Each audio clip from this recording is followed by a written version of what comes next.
Welcome back to Dead Good Book Reviews. I'm Judith and you're watching another review video here on the channel. Please ignore any and all dog squeaky toy noises happening during this video. It's the life I live. Today we're going to be reviewing a trilogy that has been one of my absolute favourites all the way through its publication, and I finally got to read the last one. We're talking about the Rook and Rose trilogy by M.A. Carrick. Look at that chunky stack, look at it. Look at it happily sitting there. I had free review copies of all three of these books sent to me by the publisher, regardless of where books come from. Nobody's paying me to talk about books except my patrons, and all opinions are my own. I'm going to keep this as spoiler-free as humanly possible, but I am going to be talking about the overall feelings I had towards the whole series. So if you do want to go into it knowing absolutely nothing, obviously come back when you've read them, but I do have at least a review video up for book 1, possibly for book 2 as well, so you could go and watch those in order as you read them if you fancy. I just wanted a video that would cover all three. I will also link the story graph for the series down below in case you want to check out any user-generated content warnings. So the Rook and Rose trilogy is an adult fantasy series. I would describe it as a kind of city fantasy in my own mental categorization of things. And M.A. Carrick, in case you didn't know, is actually the author duo of Marie Brennan and Alec Helms. I've not read any of Alec Helms' other works, I've only read these. Of Marie Brennan's, I have read quite a number. There are a lot of review videos up on this channel, not everything yet. Together, they are M.A. Carrick, and they wrote The Mask of Mirrors, which originally came out in, I've got it written down, January of 2021, The Liar's Knot, which came some point after, I didn't write it down, and Labyrinth's Heart, which came out this week in August of 2023. I'm hoping, if Editing Judith gets her stuff together and gets this video made. It is technically my month off when I'm filming this, which is why I'm a little bit, because I've not been in front of the camera for a while, but this series deserves a video on this channel and I've got the time today. The other thing I will tell you about this trilogy that I know is that it came from a tabletop RPG game that they were playing with some other people, and basically it spun off into its whole other world with other characters and became the Rook and Rose trilogy. In order to avoid spoiling the whole trilogy for you, I'm going to borrow from the blurb so that I know that you're not going to be spoiled any more than you would be if you picked up this book in a shop. Fortune favours the bold, magic favours the liars. Ren is a con artist who has come to the sparkling city of Nadezra with one goal: to trick her way into a noble house, securing her fortune and her sister's future. But her masquerade is just one of many, and as corrupt nightmare magic begins to weave its way through the city of dreams,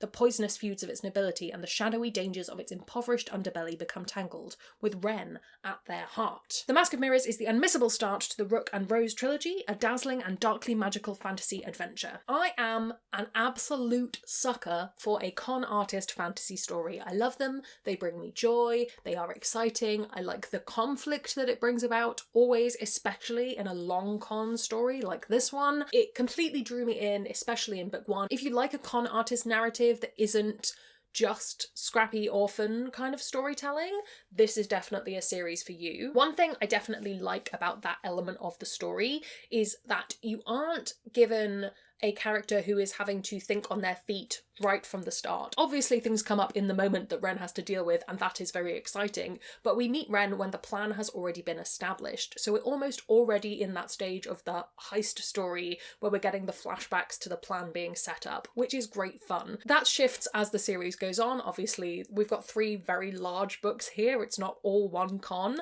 but it is hugely enjoyable, particularly in the early days of the plot. Thinking of the series as a whole, all the way through to the end of book 3, in terms of that heist plot, obviously thinking about series, often we see a really strong pitch right at the beginning and it'll devolve from that into something else, or evolve from that. In this case, I think it's definitely an evolution, but Ren's motivation remains constant. The factors around it do change, but Ren as a character is very rooted in family and what she wants, and I definitely think it's interesting to see how that shifts all the way through to book 3. I also found it interesting how they managed to keep bringing in new conflicts to kind of disrupt this plan that they have. I thought that was really fascinating. It doesn't feel like it's just spanners being thrown in the works for the sake of plot. It feels like things that have existed from the very beginning that just show up later, which is just testament to how wonderfully these books are plotted out. Speaking of thinking about the big picture, which is kind of the point of this video, we're looking at the series as a whole. The world building! The world building is so good. We are in Nadezra, the city of dreams, and one of the things you need to know about it is it's a place that has been occupied. So it has a lot of overlapping cultures. And Ren is obviously trying to become a part of this nobility, this upper culture, which is very much sort of Venetian almost, but there is this pre-existing culture that Ren actually comes from, which is much more Eastern European in its inspiration. And I found that really interesting. And often with city fantasy of this kind, one of the things that happens is you can have these discrete groups and these discrete cultures, but they don't really merge. And one of the things that I think this series does really well is look at a city as almost more of a homogenous idea, rather than in this part of the city, only these people live and therefore that culture is distinct here. Whereas in reality, we know that that brushes up against other things and there are people who fall in the middle. And this series as a whole definitely works for that. A couple of things to do with that. I think that the way that the different magic systems come into play are really interesting. We have the Numinatra, which is kind of the magic of the very upper classes, which is inscribed magic. We have card-based magic, kind of adjacent to tarot, telling the future. There are other magics going on as well, and they start to brush up against each other in more ways as the series goes on, which, again, very interesting. And the other way I thought that was really reflected was people's language, and it's very interesting, the different slang terms and even, you know, just declarations, how people talk in this book and how that reflects the different cultures that they themselves move in. It is really hard to pull off a character who has to tone switch and still have that character feel like themselves, and it definitely works for Ren in this series. Moving on to characters, we're covering kind of the classic bases in this review. I've mentioned Ren as a character. I adore Ren. I think she is the perfect con woman main character with a heart of gold, but probably gold that she nicked from someone else. I love the way we learn more about her as the series goes on. It's so good, but there are a whole host of other characters in this book that it would be remiss of me not to mention.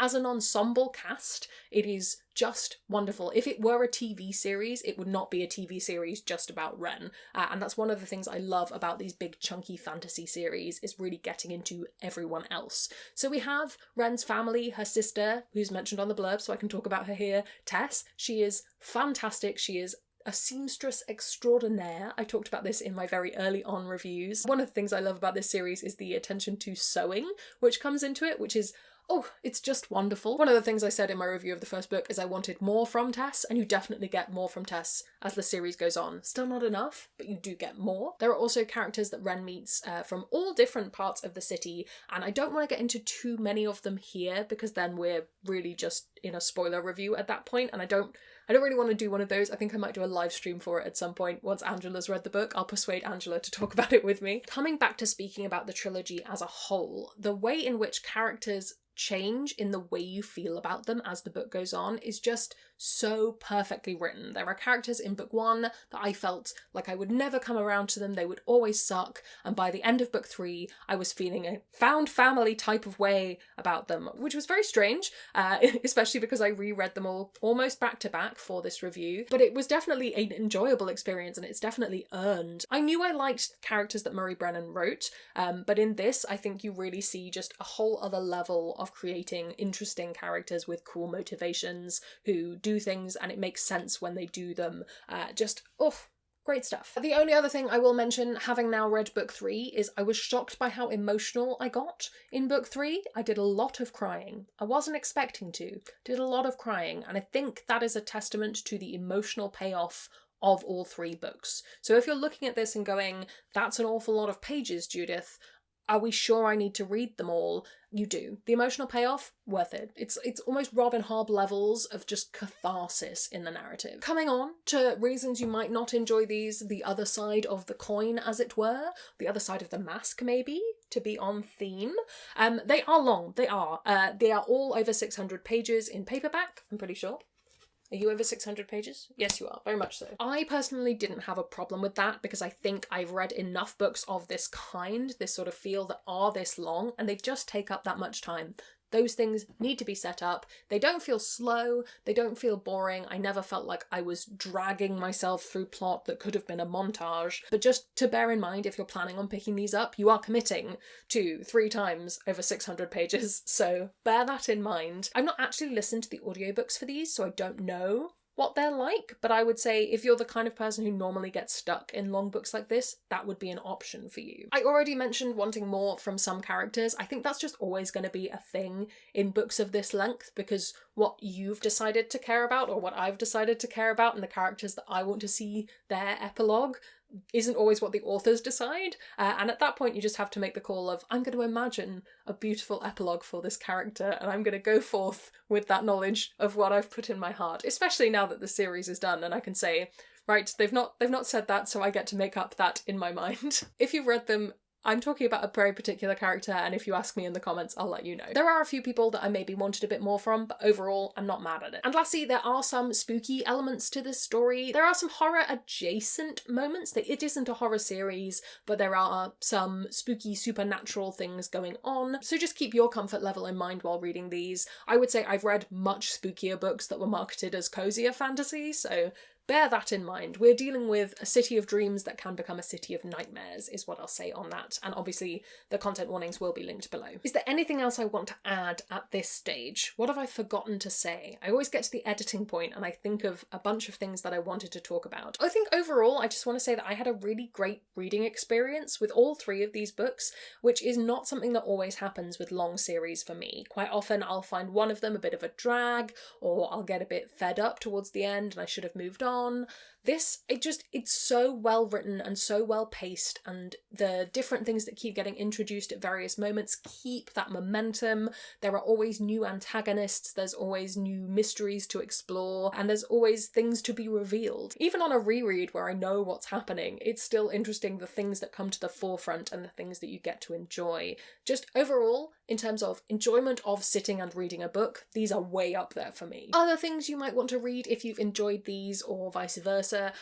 Lies of Locke Lamora is a book that I don't talk about a lot, but these are quite similar to that in a lot of ways. I would say if you've enjoyed Lies of Locke Lamora, it's quite likely you'll enjoy these. I also wondered about something like Foundryside, because that has interesting magic and exploration of magic, kind of scientific inquiry in that sense. That's a really great series by Robert Jackson Bennett. And then I think you should read all of Marie Brennan's works, especially A Natural History of Dragons. If you haven't already read A Natural History of Dragons, stop what you're doing, go and read that immediately, and then we'll talk when you've read that, okay? Sound like a plan? Good plan. Last thoughts. Should you read the Rook and Rose trilogy? Now that I've read Labyrinth's Heart and can tell you all the way to the end, 100% yes. What else are you going to do with your time? Go pick up copies, go read them immediately. I challenge you. Have you read these? Do you have plans to? Let me know down in the comments below. While you're down there commenting, if you haven't already, please do subscribe. It makes me feel loved and appreciated, and I will be back with more regular content in the next few weeks, assuming I get this out when I'm planning to. I'd like to say an enormous thank you to all the ghosts who haunt me over on Patreon. They support the channel and in return get early access to videos, bonus content like TBRs and wrap-ups, live streams and more. If you'd like to join their number, that's linked below as well. Thank you so much to you for watching. That's all from me, and I will see you in the next one. There's gonna be some bloopers now. Actually, I'm not summoning you. I'm really not. I'm not summoning you for a cuddle. But you can have one anyway.